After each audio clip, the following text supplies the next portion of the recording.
Hello friends, मैं शशि पांडे अपने YouTube channel NCERT smarty में आप सभी प्यारे दर्शकों का दिल से स्वागत करती हूं और आशा करती हूं कि आप सभी बहुत अच्छे होंगे। फ्रेंड्स, अगर चैनल पे नए हैं तो चैनल को सब्सक्राइब कर लीजिए। वीडियो अच्छी लगती है तो लाइक कीजिए, कमेंट कीजिए, अपने फ्रेंड के साथ शेयर कीजिए। फ्रेंड्स, आज हम पढ़ेंगे हिंदी साहित्य के सुप्रसिद्ध कवि रसखान की सवैया और रसखान के विषय में भी जानेंगे कि रसखान का जन्म कब हुआ था और किस कारण से उनको रसखान की उपाधि मिली। और ये क्षितिज भाग 1 से लिया गया है। तो चलिए फ्रेंड्स, इसका वाचन भी करते हैं और साथ साथ कठिन शब्दों को भी देखेंगे। इसकी व्याख्या भी सरल शब्दों में बताने का प्रयास करेंगे। तो चलिए शुरू करते हैं। रसखान के जन्म को लेकर विद्वानों में मतभेद है। कुछ विद्वान 1533 ईस्वी मानते हैं, कुछ विद्वान कहते हैं कि इनका जन्म 1548 ईस्वी में हुआ था। वहीं कुछ विद्वान कहते हैं कि इनका जन्म 1553 ईस्वी में हुआ था। इनका जन्म दिल्ली के एक प्रतिष्ठित पठान परिवार में हुआ था और इनका वास्तविक नाम सैयद इब्राहिम था। इनके गुरु का नाम विट्ठलनाथ था और सदैव कृष्ण भक्ति में डूबे रहने के कारण लोग इन्हें रसखान कहने लगे। मृत्यु के संबंध में भी विद्वान एकमत नहीं हैं। कुछ विद्वानों का मानना है कि इनकी मृत्यु सन 1614 ईस्वी में हुई थी और वहीं कुछ विद्वान कहते हैं कि इनकी मृत्यु 1628 ईस्वी में हुई थी। रसखान की प्रमुख रचनाएं हैं सुजान रसखान और दूसरा प्रेम वाटिका। साहित्यिक विशेषताएं हैं राधा कृष्ण की प्रेम लीलाओं का वर्णन और ब्रज की महिमा का वर्णन। इनके सवैया में आपको देखने को मिल सकता है। तो चलिए इनकी सवैया का वाचन करते हैं।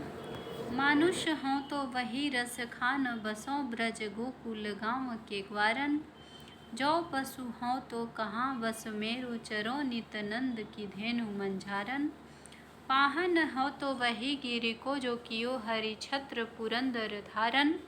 जो खग हो तो बसेरो करो मिली, कालिंदी कूल। इसमें रसखान कवि कहते हैं कि मतलब वे कृष्ण के प्रेम में इतने तल्लीन हैं कि उनकी इच्छा है कि यदि मैं मनुष्य के रूप में पुनः अगर जन्म लेता हूँ तो ब्रज और गोकुल के गांव के ग्वाल बालों के बीच रहूं, और यदि मैं पशु के रूप में जन्म लेता हूँ तो नित्य नंद की गायों के बीच में चरूं। और रसखान कवि कहते हैं कि यदि विधाता मुझे पशु और मनुष्य न बनाकर अगर पत्थर बनाते हैं तो मैं मतलब उसी पहाड़ का पत्थर बनूं जिसको कृष्ण ने मतलब इंद्र से रक्षा के लिए, जब भारी वर्षा हो रही थी उस समय कृष्ण ने उस पहाड़ को, जिसे गोवर्धन पर्वत कहा जाता है, अपने उंगली पर उठाया था। और रसखान कहते हैं कि यदि मैं पक्षी बनूं तो मेरा बसेरा यमुना के तट पर स्थित उसी कदम वृक्ष के नीचे, मतलब उसी कदम वृक्ष के ऊपर हो जिसके नीचे कृष्ण खड़े होकर वंशी बजाया करते थे। कहने का तात्पर्य यह है कि रसखान जो है वो प्रत्येक स्थिति में कृष्ण का निकटतम सानिध्य प्राप्त करना चाहते हैं और इसमें कृष्ण के प्रति उनकी भक्ति भावना प्रदर्शित हो रही है। और इसमें देखा जाए तो इसकी भाषा जो है वो माधुर्य युक्त है, सरल स्वाभाविक ब्रज भाषा का प्रयोग हुआ है। और इसमें बसो ब्रज गोकुल गांव नित नंद की धेनु मंझारन, कालिंदी कुल कदम्ब की इसमें अनुप्रास अलंकार है। तो इस प्रकार से इस सवैये का ये अर्थ है। नेक्स्ट देखते हैं। या लकुटी अरु कामरिया पर राजती हूँ पुर को तजिडारो। आठहूँ सिद्धि नवो निधि के सुखनंद की गाई चराई बिसारो। रसखान कबो इन आँखिन सो, ब्रज के वन बाग तड़ाग निहारो। कोटिक ए कल धौत के धाम, करील के कुंजन ऊपर बारो। इसके कठिन शब्दों को देखते हैं, उसके बाद इसकी व्याख्या देखेंगे। इसमें या का अर्थ होता है इस, लकुटी लाठी को कहते हैं, कामरिया कंबल को कहते हैं। तिहुपुर का अर्थ होता है तीनों लोग, जिसमें पृथ्वी, स्वर्ग और पाताल लोक आ जाता है। तजिडारों का अर्थ होता है त्याग दूंगा। बिसारों का अर्थ होता है भुला देना। आँखी नसों का अर्थ होता है इन आँखों से। कबों का अर्थ होता है कब, तड़ाग बन, तड़ाग तालाब को कहते हैं। निहारों का अर्थ होता है देखूंगा। कोटिक हूँ यानी कि करोड़ों। कलधौत के धाम का अर्थ होता है सोने के महल। करील एक प्रकार का कटीला वृक्ष प्लांट होता है, एक झाड़ी होती है। कुंज झाड़ियों का समूह, उसे ही कहते हैं कुंज। वारों का अर्थ होता है न्यौछावर करूँगा यानी लुटा दूँगा। अब इसकी व्याख्या देखते हैं। तो कृष्ण की लकुटी और कंबल पर जो कवि हैं रसखान, वो तीनों लोगों का राज्य न्यौछावर करने के लिए तैयार हैं। कवि कहते हैं कि कृष्ण की लकुटी और कंबल पर मैं तीनों लोगों का राज्य भी न्यौछावर कर दूं।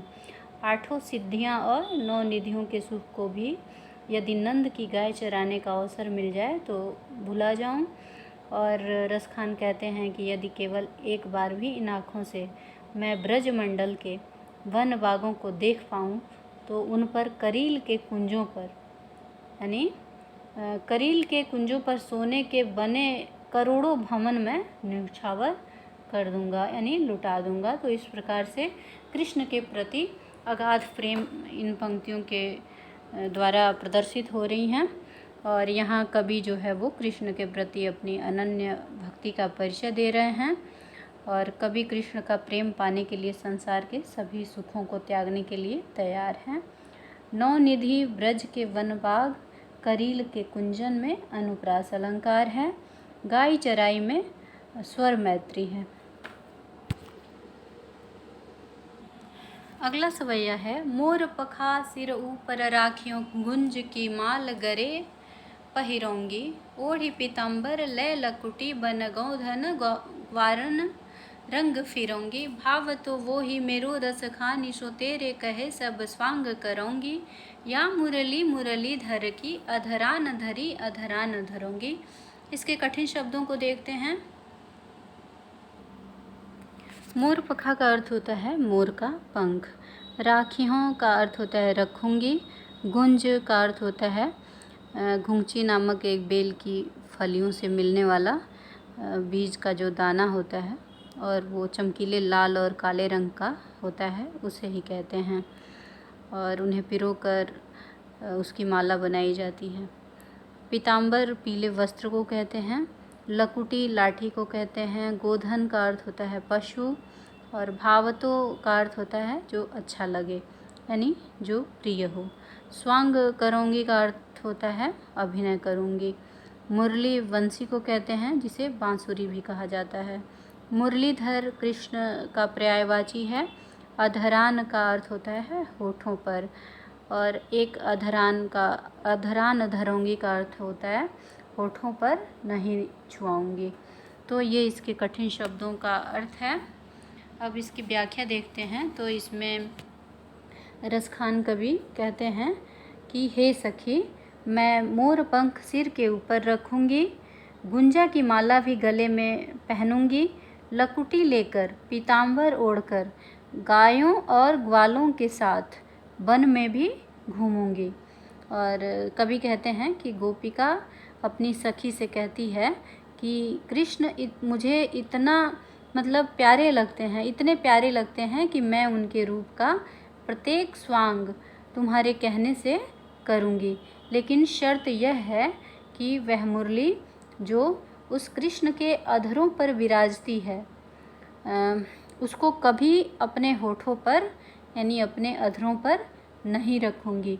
ये कवि के कहने का मतलब है कि उस बांसुरी को वो अपने होठों पर नहीं रखेंगे क्योंकि वो जूठी हो जाएगी।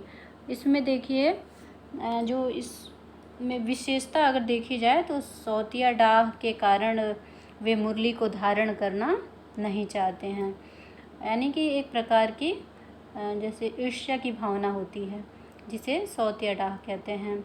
लय लकुटी और गोधन ग्वारिन सब स्वांग में अनुप्रास अलंकार है। सवैया छंद का प्रयोग किया गया है।